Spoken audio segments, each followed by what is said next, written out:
Assalamualaikum warahmatullahi wabarakatuh. Salam sejahtera untuk kita semua. Perkenalkan sebelumnya Bapak-Bapak dan juga Ibu, saya Rahmi yang akan mengampu 4 pertemuan ke depan. Eh, ini mungkin yang ke tahun kedua ya untuk saya mengajar mata kuliah metodologi kajian informasi.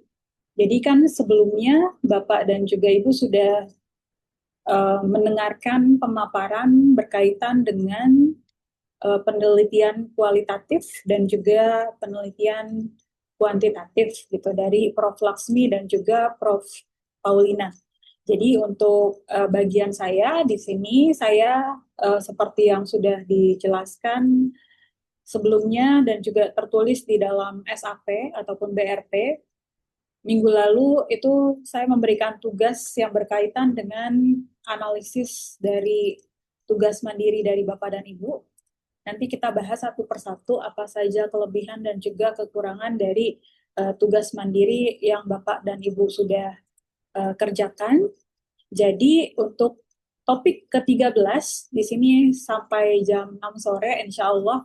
Jadi di pertemuan ke-13 ini saya menganggapnya sebagai sesi klinik gitu karena kita tidak hanya membahas terkait dengan konsep secara teoritis saja tapi juga memahami bagaimana konsep tersebut digunakan dalam praktik penelitian.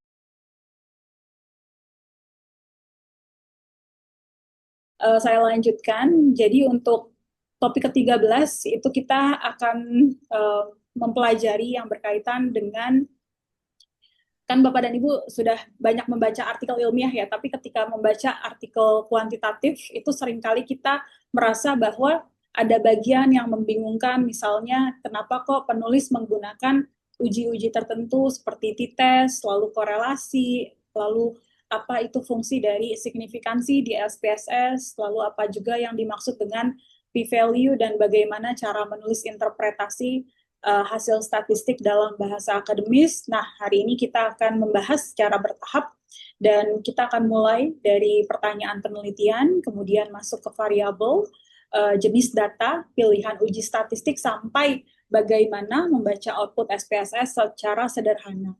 Jadi fokus kita di sini bukan menghafal rumus statistik, tapi memahami logika berpikir secara kuantitatif, karena dalam penelitian yang paling penting itu bukan sekadar bisa menjalankan SPSS, tapi juga paham kenapa suatu analisis yang digunakan itu berfungsi dan bagaimana hasilnya dijelaskan. Nah, saya kembali ke slide yang ada di sini. Jadi Bapak dan Ibu ini ada 41 slide, bisa dilihat lebih lanjut. Ini ada agenda pertemuan kita, pembukaan, lalu juga ada pemantik singkat. Nanti saya akan menjelaskan pemantik singkat berupa pertanyaan penelitian, variabel, jenis data, lalu juga ada pilihan uji, lalu kebutuhan belajar kuantitatif dengan SPSS di breakout room. Saya sudah buka breakout room-nya menjadi 3 breakout room. Jadi satu breakout room itu bisa apa ya, ada 3 sampai 4 orang di dalamnya. Lalu nanti ada pleno 1, nanti saya jelaskan yang berkaitan dengan cara memilih uji statistik dasar. Harusnya sebenarnya ada breakout room 2, di tahun lalu ada breakout room 2, tapi di hari ini tidak ada. Nanti saya praktikan saja secara sederhana bagaimana menganalisis dengan menggunakan SPSS, lalu penutup gitu.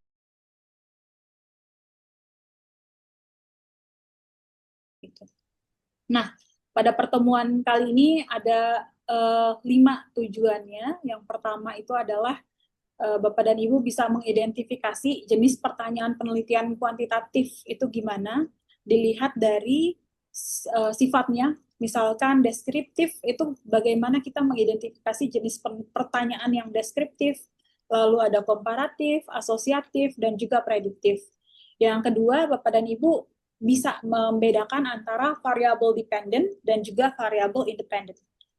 Karena ini penting supaya kita tahu bahwa variabel mana yang menjelaskan dan variabel mana yang dijelaskan.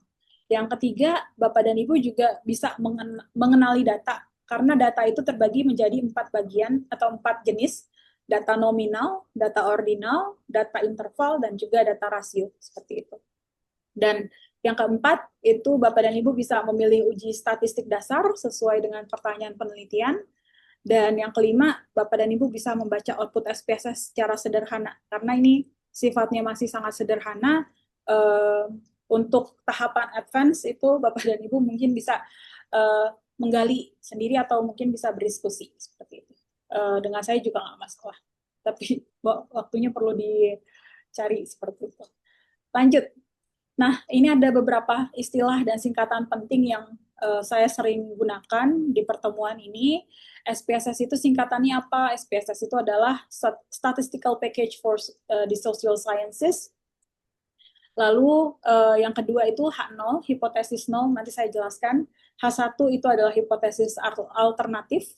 Ada juga p-value, itu adalah nilai probabilitas. Significant itu adalah nilai yang membantu kita melihat apakah hasil analisis itu signifikan secara statistik. Lalu yang kelima itu ada ANOVA atau Analysis of Variance. Itu ketika kita ingin membandingkan rata-rata lebih dari 2 kelompok. Gitu. Jadi istilah ini mungkin terlihat teknis ya Bapak dan Ibu, tapi sebenarnya bisa dipahami secara sederhana. Intinya kita ingin tahu apakah perbedaan atau hubungan dalam data itu cukup kuat secara statistik atau hanya muncul karena variasi data biasa.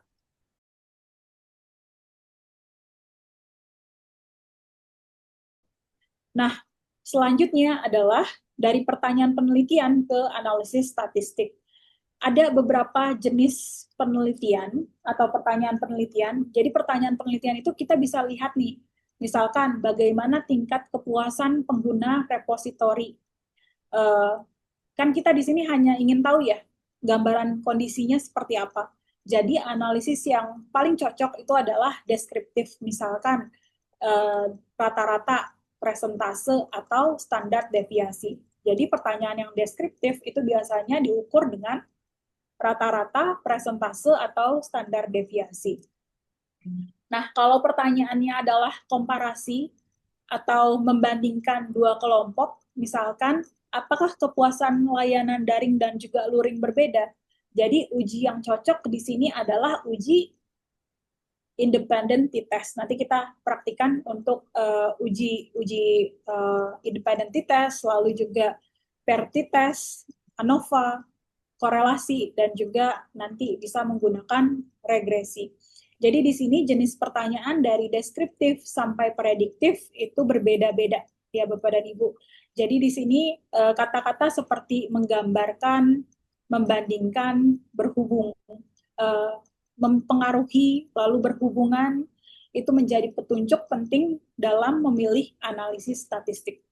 Jadi pertanyaan-pertanyaan seperti ini biasanya yang dimasukkan ke dalam pertanyaan penelitian dalam kuantitatif. Oke. Lanjut, di sini adalah variabel. Variabel dalam penelitian kuantitatif. Jadi variabel itu adalah sesuatu yang dapat diukur dan memiliki variasi nilai.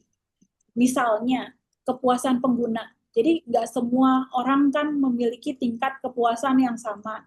Ada yang sangat puas, puas sampai dengan sangat tidak puas gitu. Karena nilainya bervariasi, maka kepuasan itu dapat dijadikan sebagai variabel. Lalu juga ada terkait dengan variabel itu harus didefinisikan secara operasional.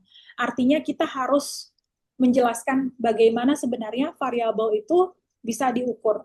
Misalnya, literasi digital itu jangan hanya disebut sebagai kemampuan menggunakan teknologi. Kita juga perlu menjelaskan indikatornya, apakah mencakup mencari informasi, mengevaluasi sumber, sampai dengan mengelola informasi. Seperti itu. Nah, sekarang kita perlu membedakan antara variabel independen dan variabel dependent. Misalnya Bapak dan Ibu ya, saya kasih judul literasi digital mempengaruhi literasi digital mempengaruhi intensi penggunaan AI tools.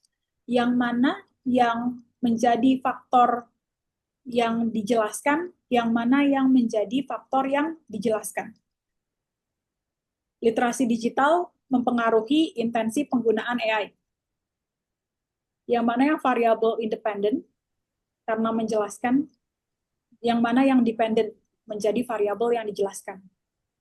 Ini sudah kan ya di Prof. Paulin ya, Bapak Ibu?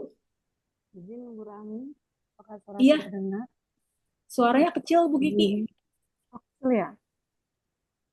Literasi variabel X-nya literasi digital itu Hmm, yang independen. ya, Variabel dependennya itu yang apa penggunaan AI. instansi pengguna AI. Ya. Oke, siap.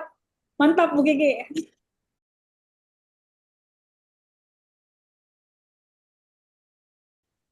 Oke, siap.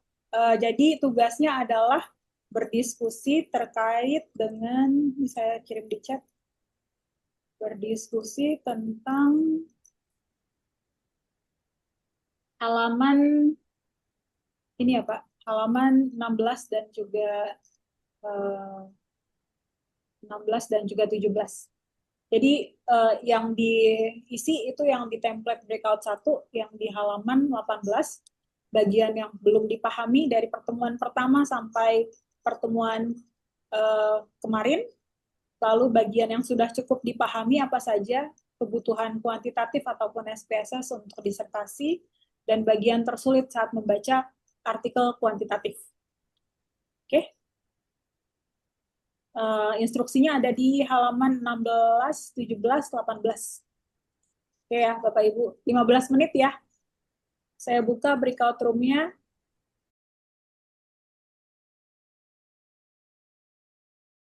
Pertanyaan di sini mengenai bagian yang belum dipahami cukup banyak, tapi setidaknya ada 3 hal yang utama, itu memahami struktur data dan jenis data yang akan diterapkan dalam aplikasi yang digunakan. Kemudian aplikasi apa yang sebaiknya digunakan karena ada sejumlah pilihan aplikasi yang bisa dipakai, mana yang sesuai untuk jenis penelitian dan data yang kita pakai, serta variabel-variabelnya, data-data apa yang masuk ke variabel ini, mana yang masuk ke variabel itu.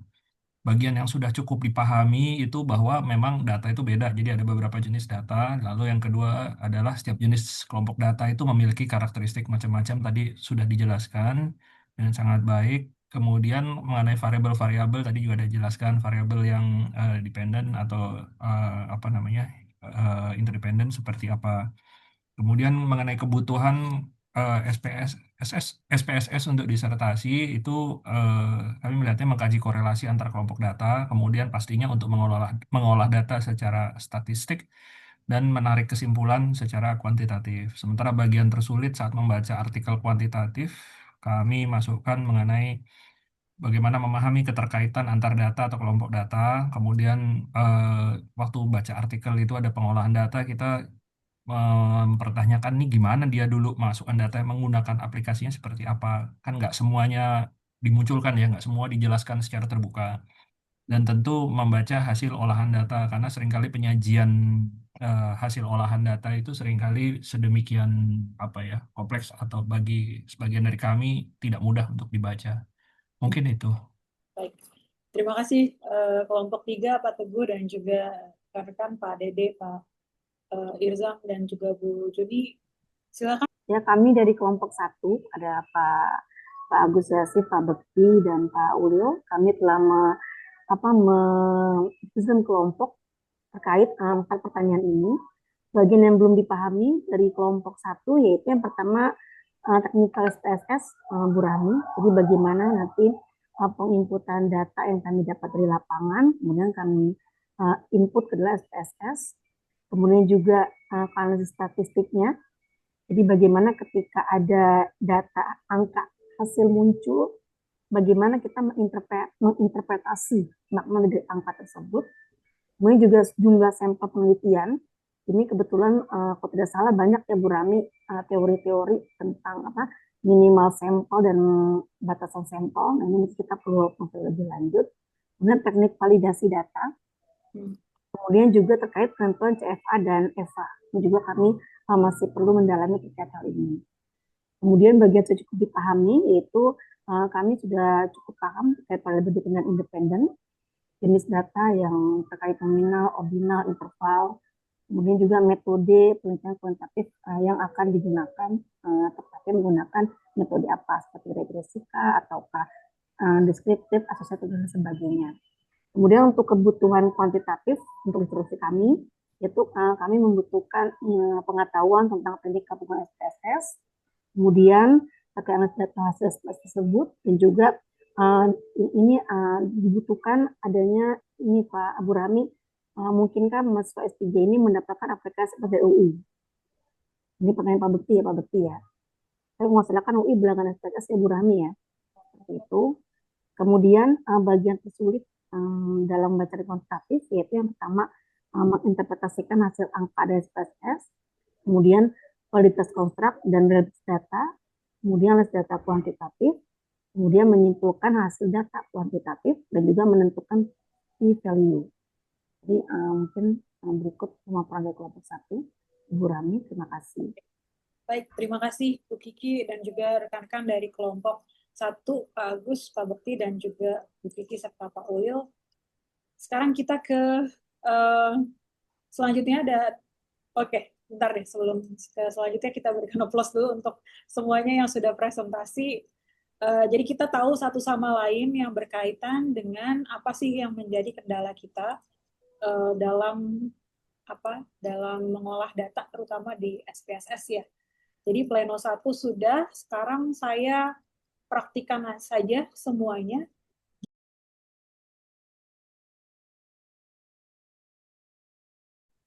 Nah, setelah dibuka ini berupa file SPSS, jadi kita bisa kelihatan nih cara pengolahannya seperti apa. Nah, tampilannya akan seperti ini. Jadi kita tidak usah bekerja 2 kali lagi untuk memasukkan data-data dari Google Form dan menyesuaikan. Nah, seperti ini tampilannya. Mungkin ada beberapa yang perlu dirapihkan lagi, misalkan seperti contohnya yang belum mengisi seperti ini bisa dihapus-hapuskan, tapi juga bisa langsung di filter langsung di sini, misalkan complete responnya katakanlah diaktifkan gitu. Ketika diaktifkan berarti yang di-download itu hanya yang sudah komplit dari awal sampai akhir, seperti itu. Jadi itu kelebihan dari menggunakan platform survei. Itu waktu di-download variabel view-nya langsung terbuat ya, Bu ya? Langsung Pak, sebentar. Oke. Nice, Jadi ketika di sini kita munculkan, lalu bentar. Ini ada data view seperti yang di Excel, lalu variabel view itu sudah ada nih semuanya. Gitu. Dan juga sudah dilabelkan gitu. Jadi nggak perlu 2 kali untuk bekerja. Nah, setelah itu kita bisa olah dari sini nih. Langsung saja ke analyze descriptive statistik. Katakanlah kita pengen tahu sebarannya seperti apa. Jadi frekuensi kita bisa masukkan, misalkan jenjang pendidikan, lokasi studi, nama perguruan tinggi nggak apa-apa. Ya pokoknya ini deh. Kita coba, lalu bisa masukkan chartnya, kita bisa masukkan, bisa pilih apakah bar chart, pie chart, atau histogram. Katakanlah bar chart seperti itu. Lalu statistik kita bisa memilih mean, standar deviasi yang biasanya suka ditampilkan. Itu kita bisa continue, lalu oke. Dan nanti ada muncul nih langsung datanya seperti ini. Jadi ada 101 yang mengisi dengan jenjang pendidikan S2 75, doktoral 26. Ini bar chartnya, kita tinggal klik 2 kali untuk menampilkan sebarannya seperti apa, lalu juga lokasi studi seperti apa. Gitu. Ini hanya dua pertanyaan saja ya Bapak dan Ibu untuk per pertanyaan yang setuju sampai tidak setuju, ini juga bisa kita olah. Bisa analyze, frekuensi, ganti semuanya ke bawah.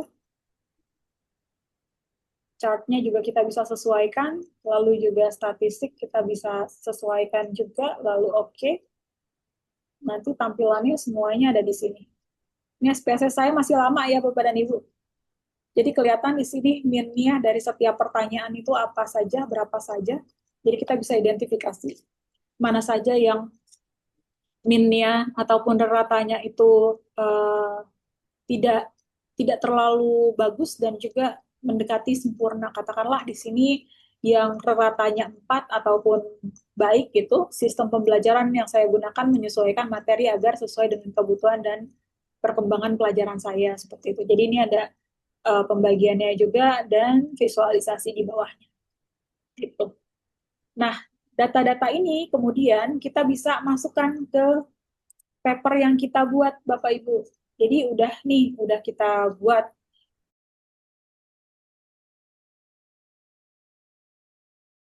Dari awal sampai akhir dalam penulisan statistik, dan tadi cuma singkat saja, tapi Bapak dan Ibu juga bisa coba-coba karena tahapannya juga sudah saya buatkan di bagian ini, dataset. Jadi di sini ada tahapan-tahapannya, datasetnya yang Bapak dan Ibu bisa gunakan sebagai latihan untuk tugas.